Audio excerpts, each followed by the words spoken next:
I've spent my whole married life here, our children have grown up here, our children go to school here, and I wouldn't want to live anywhere else. You know, I work for Cardinia Shire Council, I live in Cardinia Shire Council, and so I'm very interested in positive outcomes for Cardinia Shire Council, and that's my remit, that's my job. So I joined Cardinia Shire Council a little under 2 years ago. I've been in local government for over a decade, so I'm fairly experienced in local government. Cardinia Council has a very different feel to it, not only the building itself, the ABW environment, but just generally the way that council and our senior leadership team approach council operations. You've got things like the activity-based workplace that we have here, not the traditional base, which you have offices and partitioned off areas. People come in, they log in. It is a very moving and fluid space. You can fit so many more people in. When people aren't in the office, other people can fill those spaces. From an organisational point of view, innovation in terms of our new community dashboard, which allows our community to see how council is performing, right through to the introduction of AI, artificial intelligence, which now scans our mail and also helps us process our accounts receivable. Basically, we had a massive increase in incoming mail. So that's physical mail landing on the doorstep via the post, also mail to mail at Cardinia, so email. As an outcome, we went to the market and said, can you help us out? What can we do? And ultimately we partnered with a company called eCloud, and they brought in an artificial intelligence solution. We were processing our documents almost 100% quicker, so half the time. The ultimate outcome of that was that we had probably 3 to 4 EFT that was saved, so that's around $300,000 to $400,000 per annum for council that we saved. And what we've been able to do, and it's been my remit as a manager, I'm not about putting people out of work.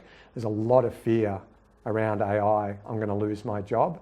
There's always going to be jobs. Things change. If you look through history, things have changed, but new jobs evolve. So we've worked with that team to reskill them, and now they're moving from being process workers, stamping documents, sticking documents into the document management system, to being knowledge workers. So they're enhancing records management within Cardinia Shire Council.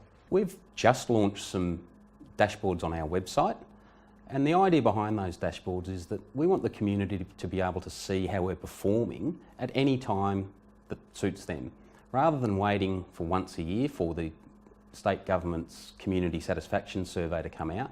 We want to be as transparent as possible. I can't explain how significant I believe that piece of work is.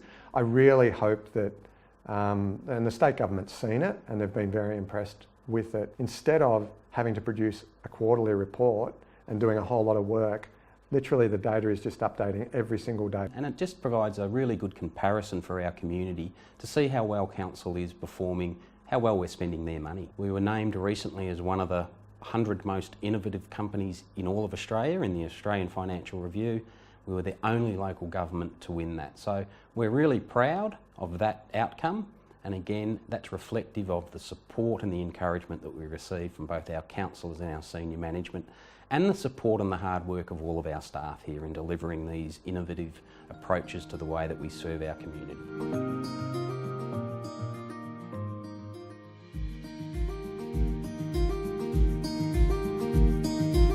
What's great about Wyndham? Well, I've been here since 1982 and I absolutely love the place. It's certainly growing at a rate of knots. Cheap housing, open space, and a great place to be. The Smart Cities is about, to me, being innovative, progressive and utilising the advancement in technology. And it's certainly about doing what we do much smarter, much more efficiently and much better. Last year, Wyndham City Council started using holographic computing to present the Werribee CBD, which is undergoing a rapid transformation. What excites me about this particular tool is it's a new way of engagement. Other than using state planning authorities and regulations and bureaucracies, we're able to show our community exactly what it's going to look like. Whereas before you might look at a two-dimensional plan and say, okay, how does this plan work and how do we communicate this to residents? We're able to give the scale, height, bulk, mass of buildings and whole precincts and communicate that effectively to our residents. The depth of the data began with just three-dimensional models and some basic building data. Now we can integrate any data set that we like, so we've put in things like smart bins, traffic information, we can put in weather, Wi-Fi signals, anything that relates to the built environment and anything that impacts on the citizen experience. This tool has been so important for our directorate and for our organisation as we've got a future-focused economy, a future-focused livability and suburb. We are keen to have a smart city office which then talks across the business, has our land use planning, our city transport functions, our open space functions, all talking to one another in a new collaborative tool which we can then showcase to our community. So it's about allowing citizens to see what happens, it allows decision makers to make better decisions, and it's about investors seeing what the future holds for the city. It's an amazing opportunity, and it certainly put this council at the leading edge of local government in Victoria.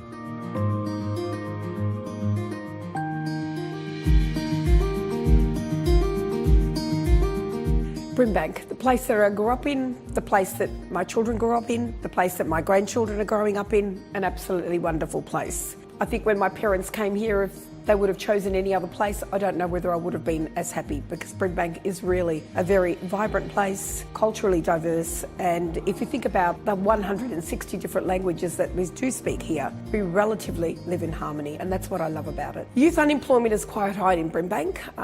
It has historically been quite high, and we're hoping to break that cycle. We're hoping to break that cycle with our job strategy. I think engaging with the youth and letting them tell us what they expected, together with the current strategies that we all have. I mean, we have our council plan, of course, which is our guiding light. Everything comes through our council plan, and that's our main strategy that we deal with. And a lot of that in there has got to do with our youth. So the partnership between Brimbank and YLab started in about 2016.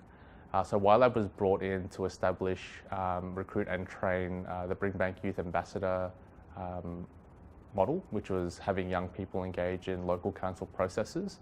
It was a program that I was a part of in 2016, and it's how I also got involved and became a YLab associate afterwards.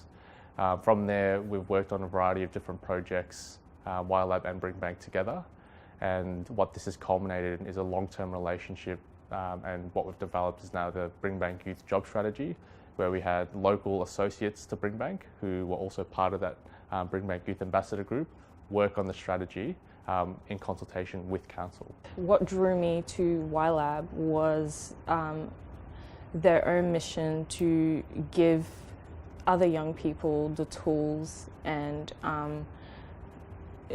support and the right environment to help them create the change they want to see in their community. So YLab really gave me that platform to have all of those things. Usually when people from higher up are making policies, they might brush off what is in the best interest for younger people. So getting our perspective is really appropriate for making policies. The young people that were involved in the program through the youth partnerships team model was 8 young people who represented key target groups.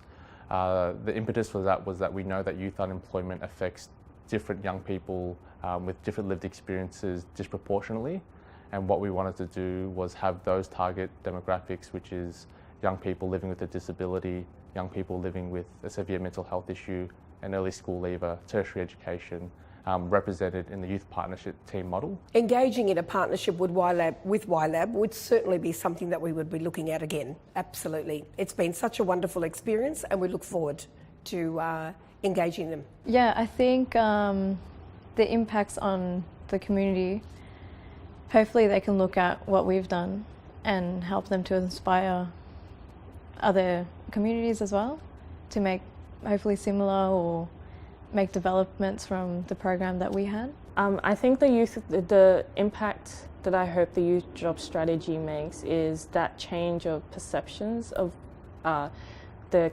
capabilities of young people. I do know that with this strategy, we're not going to solve youth unemployment within 5 years. We're not going to see a dramatic decrease in youth unemployment. But what this has shown and what has been successful is that the process of designing and developing a policy with young people that have lived experience of the issue and putting them at the centre of the problem to design and develop the policy has been extremely successful, and just engaging young people from a variety of different backgrounds, from a variety of different lived experiences, and giving them the power, giving them the decision, giving them the agency to shape what the policy actually looks like is a success in and of itself. Yeah, absolutely. Anything that we can do to help the youth and help them stay strong and be resilient in this kind of world that we live in now is our responsibility as community leaders.